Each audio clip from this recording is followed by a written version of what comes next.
La Academia de San Carlos fue durante el siglo XIX un espacio académico donde se forjaron escultores, pintores, arquitectos, entre otros, que contribuyeron al arte nacional. Durante el México independiente, muchos artistas reformaron estas disciplinas al introducir nuevas temáticas y técnicas. En la pintura, Juan Cordero fue un revolucionario que contribuyó a forjar una identidad artística nacional.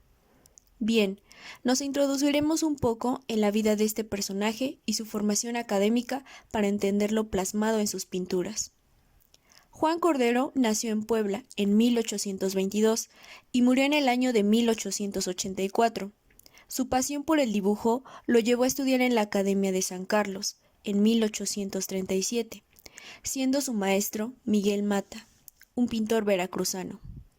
Más tarde estudió en Roma, en la Academia de San Lucas, en 1844 hasta 1853, con el fin de tener una mejor formación artística.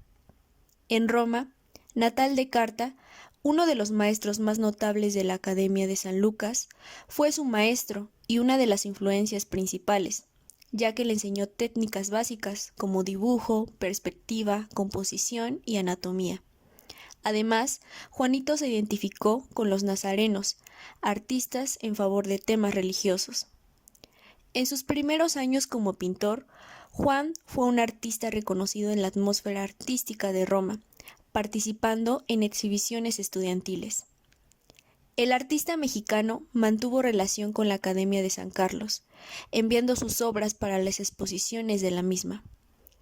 Estas obras sirvieron para crear una colección dentro de San Carlos y al mismo tiempo fungieron como ejemplo para los estudiantes nacionales, quienes podían observar la producción de este pintor.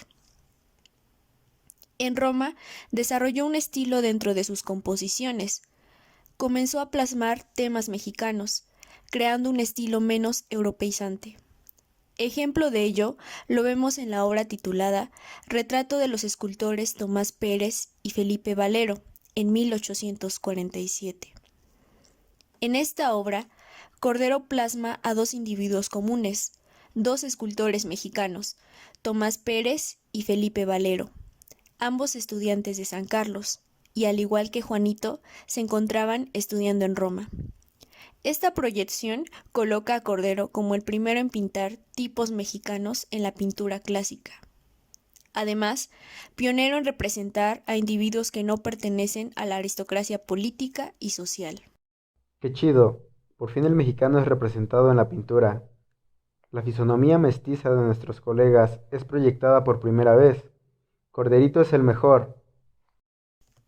Al respecto, la historiadora Elisa García comenta que, abro cita, el retrato, aparte de las excelentes calidades académicas, tiene el atractivo de que en él, por primera vez, están representados dos tipos mexicanos, particularidad que lo hizo más interesante para el público italiano, pues Cordero, con sabiduría, manejó los rasgos nacionales de los retratos, suavizándolos sin que perdiera fuerza ni carácter. Cierro cita. En este ambiente, Juanito se posicionó como el primer artista mexicano que propuso nuevos temas en sus pinturas, temas mexicanos y de historia americana. En este último tema fue expuesto en 1850 en San Lucas, a través de una pintura aclamada por su composición y tema, titulada Colón ante los Reyes Católicos, en 1850, dedicada, por cierto, a la Academia de San Carlos. En esta obra, al centro, Cordero expone a tres sujetos: Colón, a don Fernando el Católico y a la reina Isabel, como agentes de la historia, rodeados de personajes de clase alta. Y en el ángulo inferior izquierdo, tres indígenas pasivos portando ofrendas, en actitud de respeto y sumisión. En la parte inferior izquierda está un indio de rodillas. Este personaje es el presunto autorretrato de Cordero, sumiso delante del poder español. ¿Tú qué opinas? Este cuadro despertó muchas críticas y aclamaciones en su época, expresando que el cuadro tenía nociones de romance y no de tragedia, porque el contenido de la obra expresa en su totalidad un encuentro amable y no una desgracia, donde el porvenir sería un contexto armónico sin conflicto alguno.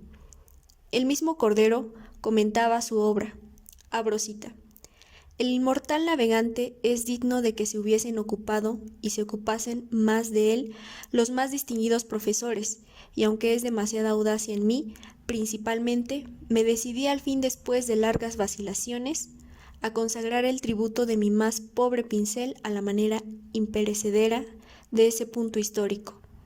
Ese asunto lo elegí para mi cuadro, tanto por el alto interés que inspira al mundo y principalmente a los americanos y europeos, tanto porque no ha llegado a mí noticia de que haya sido tratado por ningún otro artista. Creo que no desagradará. Cierro cita. Esta temática de historia americana fue motivo de inspiración para otros pintores mexicanos. Profesores de la academia llamaron la atención de los estudiantes para que dejaran los temas religiosos y se dedicaran a temas de historia de México, para ser plasmados en lienzo. La consecuencia de esta influencia fue que tanto escultores como pintores mexicanos realizaron, años más tarde, temas similares como Inspiración de Cristóbal Colón en 1857, El descubrimiento del pulque en 1869, ambos por José Obregón, o Alegoría de la Constitución de 1857 por Petronilo Monroy, igual de 1857. En resumen, Cordero despertó un sentimiento nacionalista por medio del arte, de la pintura, en las generaciones de artistas posteriores, que retomaron las técnicas y temas de historia de México, pues su justificación estaba en que había tantos episodios históricos importantes que plasmar, sin olvidar el compromiso en la creación de la composición.